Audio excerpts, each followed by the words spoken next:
game is part of the Commissioner's Cup. So, guys, what's the biggest motivation for these players in the Cup? What about the final game grand prize money?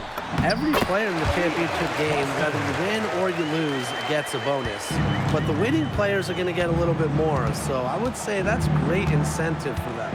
And you can hear the excitement in the stands tonight. This Fever crowd knows how to make some noise. Well, it's clear there's something a little extra on the line tonight. From the feeling in this building, this matchup seems personal. It's rivalry time. And for the Liberty, well, they clearly had the upper hand in last year's season series, winning 3 of the last 4 games against the Fever. Yeah, late reaction for the defense. She's always going to convert that. Pass to Phoebish. Now here's Allen. And here's Sabali. She's guarded by Boston. Basket counts. Second-round pick in 2015. Lainey Hamilton's earned her place in this league. Billings on the wing. Three-pointer. Lainey Hamilton with the rebound. And it's New York's ball. Outside Sabali. Misses the 3. And, you know, honestly, if you're looking for the main reason they're trailing in this game, look no further than her shooting. She's hit exactly 0% of her shots tonight. Now here's Allen. He hasn't yet put up any points in this one. Outside Sabali. Good on the triple. With the success they've been having from three-point range since halftime, I'll bet you that scoreboard looks a lot different soon. You know, that's assuming they can continue their hot shooting. But if they do, and especially if they can get a few stops, you have to think they'll make a run. Well, from range, Lexi Hull, very effective. Certainly a player you cannot give open looks to. Here's Richards. Banked in off the glass. Oh, boy, sweet move and a tough finish. What a play. When the Fever won the 2024 draft lottery, I think everyone in the world knew who they were going to take, Caitlin Clark. Yeah, she's already had a massive impact on the Fever and the league. On the floor, Clark's passing and limitless range are just tremendous weapons offensively. And then off the floor, I mean, I think the Fever might be the hottest ticket around the W. Sabali, she's guarded by Boston.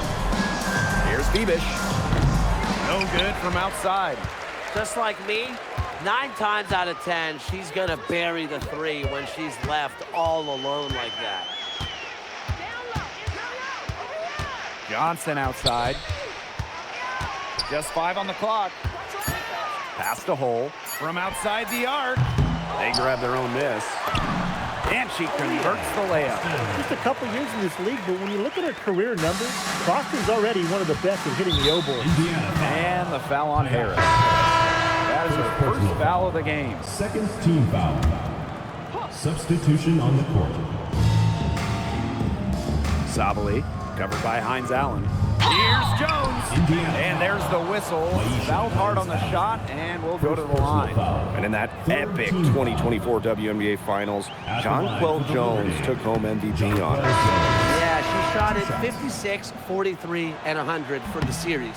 Now, New York struggled at times offensively, and Jones had to carry the load to give the Liberty their first WNBA title. And Harris gets it to go. Well, the speed of Harris's drives can certainly catch the defense by surprise. Doesn't make for an easy cover, guys. Now here's Sabali. Outside for Stewart. Sinks the three-pointer. You love her presence on this team as a scorer. It has a calming effect for them. She's a fallback option whenever they need one. Here's Johnson. Puts up a 3. Hull with the bucket. Well, you gotta like her shot selection today. She set the bar for the rest of the team. Outside, Lainey Hamilton. Inside. Here's Stewart. Can't connect from 13 feet out. The defense can't make a habit of giving her that shot. She just doesn't miss many of them. Bangs home the trifecta. She's really getting it going right now. We know that she got 1 earlier, but she has a 3 in this half. Pass to Jones. Stewart. Fires for 3. Ooh, no luck on that one. It's a +5 advantage for them in the rebounding category after that one. Very steady work they've been doing on the interior. Really a well-rounded effort overall. Now here's Bold. 20 points for her. Clock at 6. From the arc. And another 3 for Indiana. That's just great ball movement. And that's key to this run. Passing it with a purpose. The D has not been able to keep up. Pass to Jones. And there's the 3-second violation. 3-second violation. Indiana ball. Substitution on the court.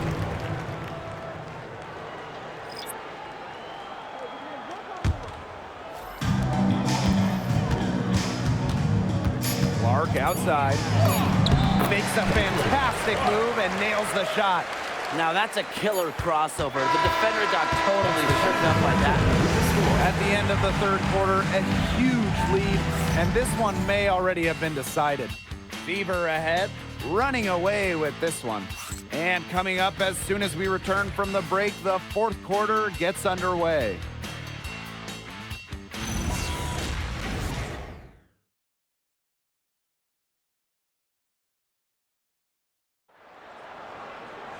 Welcome back as the fourth quarter is right ahead. Not exactly a close contest here. And here's Indiana. And when you look at the different rosters around the league, the average age is starting to feel younger. Yeah, and with the salary cap and how it's set up, you need players on those rookie scale deals. So teams might hold on to a younger player and go with the vet. No doubt. It's how you get the numbers to work. Teams go young to try to find gems as well and see how they can develop stars. Here's Febish. The basket drops and she gets fouled on the shot. One free throw coming up for her. What a plus it is to get those looks in the paint. Looking around the league, is it safe to say that the Liberty have the best big three? Well, to me, it's no doubt. You have former MVPs in Breanna Stewart and John Crow Jones, and then you got an all-WNBA point guard in Sabrina Ionescu. And beyond the collection of talent, these three are a great fit. And the foul called on Caitlin Clark. Third team foul. That is her first foul of the game. And the next foul will put them in the bonus. And you know they'll be trying to draw that next one quickly so they can start getting those easy chances at the line and get some easy buckets. Now here's Dantas. Walker Kimbrough. Indiana again missing. To the middle. Here's Febish. Nails the baby hook. That's a well-run trip down the floor. We're just over a minute into this final quarter of play. Clark outside. Dantas the screen. And that one's good. It's Caitlin Clark for three. She's putting on a commanding performance here. She's now hit 2 3-pointers in each half now. Pass to Febish. Got a piece of it. Johannes. She's covered by Clark. And Lainey Hamilton hits from deep. Well, you hit a 3 on Lainey Hamilton's team. Benijah will try to get you back. Here's Mitchell. Now Clark. Shot clock at 5. Pass to Dantas. Shoots. Can't nail the jumper. Here's New York now. They played a great fourth quarter defensively, allowing only 3 points. And yep, it's good. They're shooting it pretty well now. That was not something we could say about them in the first. Shots good by Dantas. Inside, Dantas makes good use of her size. That's what allows her to get to her shot. Pass to Febish. Now Johannes. And here's Walker Kimbrough. No good on the 3. Ionescu outside. Misses off the right iron. To the paint. And the layup is good after a nice lead pass. Well, with her having a swivel, Clark always looking for her teammates, trying to make the right play. To the inside. Here's Gardner. And the layup is good. She picked her out brilliantly with that feed inside. Here's Clark. And that one's in too. She has missed only 3 of the 13 shots she's attempted. What a tremendous night for Clark. Get used to this. I mean, she's going to be pouring points in for a very long time. Ionescu outside. Johannes. The 3. And the 3 ball is good. You know, some players you give that shot to, but let me be clear. She is not one of them. Terrible job by the defense. And shot by Clark, no good. Yeah, the great shooters, they know when they've got enough opening to go for the 3. I didn't think it was a bad choice there. Yeah, not very good defensive coverage that time. The D got lucky. I mean, that shot just becomes effortless for her when the defense is so relaxed like that. Walker Kimbrough. Yes, what an assist from Caitlin Clark. I mean, they're beginning to just fall apart defensively, especially on the interior. Yeah, they're crumbling like a cookie right now, and that's 4 straight field goals they've allowed from within touching distance of the rim. The defenders cannot lose track of her because usually that shot will go down.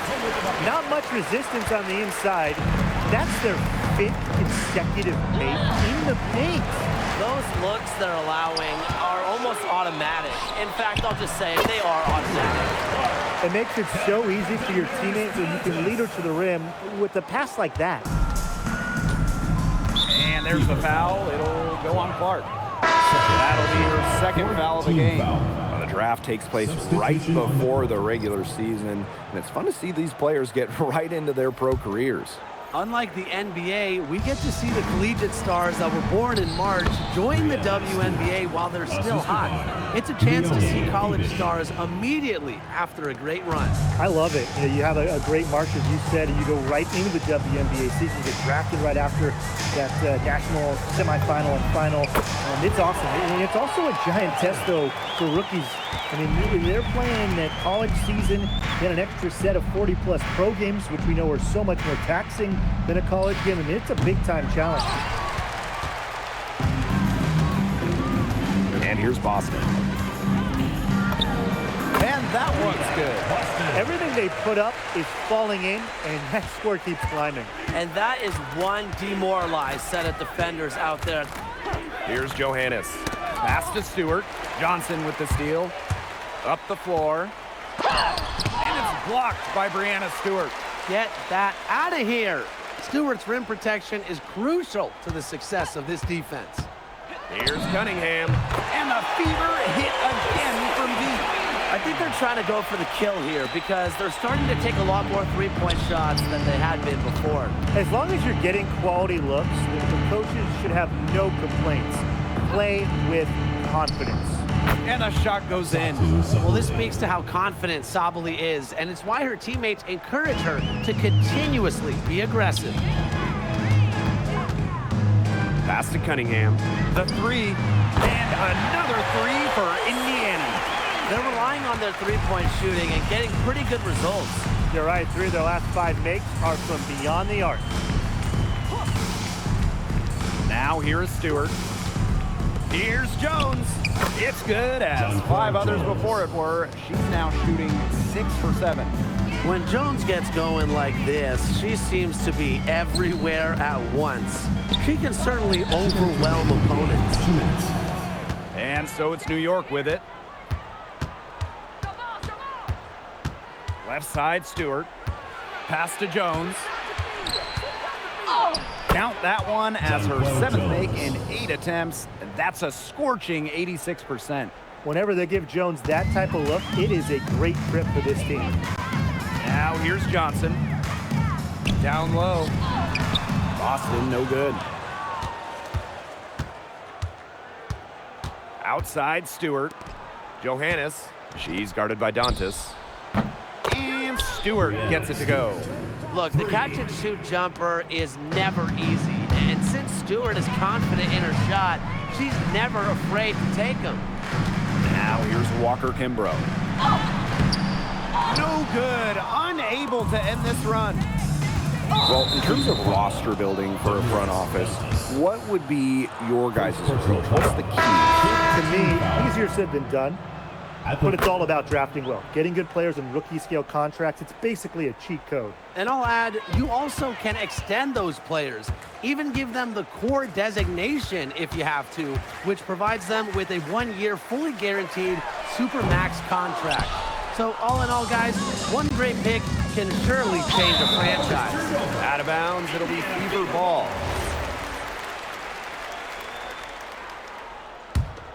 Here's Clark.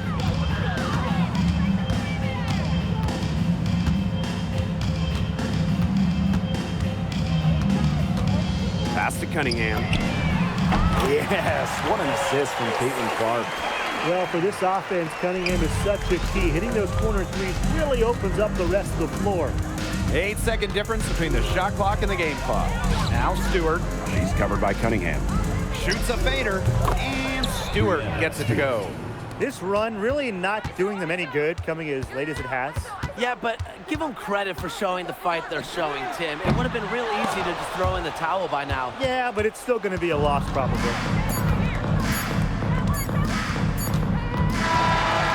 So it's the Fever taking care of business in this one. This game may not have been the most exciting we've ever seen, but you just have to appreciate just what a clinical performance they put on. Another fans appreciated it.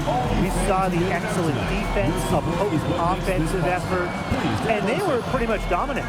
And that's a wrap, everyone.